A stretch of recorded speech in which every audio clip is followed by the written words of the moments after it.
j'ai 52 ans. Je suis veuve depuis 10 ans. Et, ma vie est plutôt réussie, une belle carrière, une maison magnifique, et 3 enfants qui ont grandi. Il y a quelques mois, ma dernière fille, Carla, a été dotée.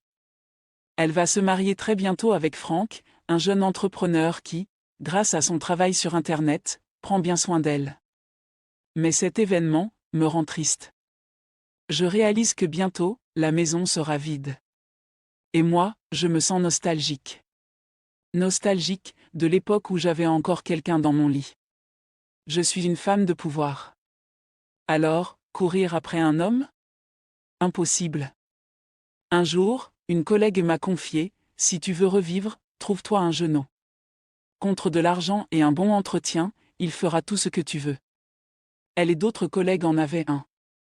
Leur secret bien gardé. Elle l'appelait balle de match.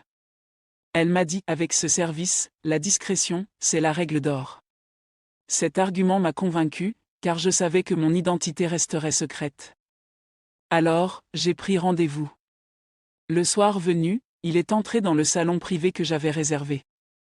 En le voyant, j'ai senti que c'était un homme qui savait y faire, et mon corps était déjà prêt à l'accueillir.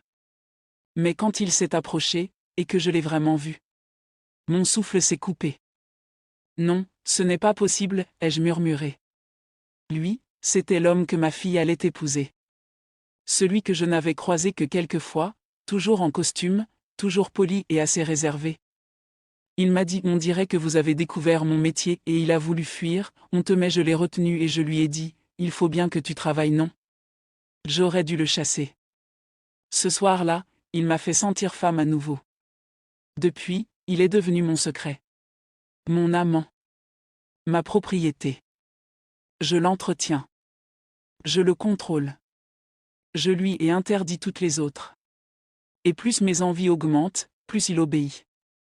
Aujourd'hui, j'ai 3 options, tout avouer à ma fille et annuler le mariage et espérer qu'un jour elle me pardonne.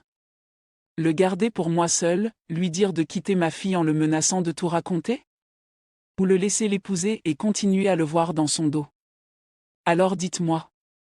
Que devrais-je choisir, le bonheur de ma fille, mon plaisir, ou bien les deux? Car je sais qu'à ce stade, quel que soit mon choix, je risque de les perdre tous les deux. Si toi aussi tu as un secret que tu n'as jamais osé raconter, partage-le anonymement en nous écrivant, ton histoire pourrait devenir la prochaine que tu entendras ici. Abonne-toi pour ne pas rater les prochaines histoires.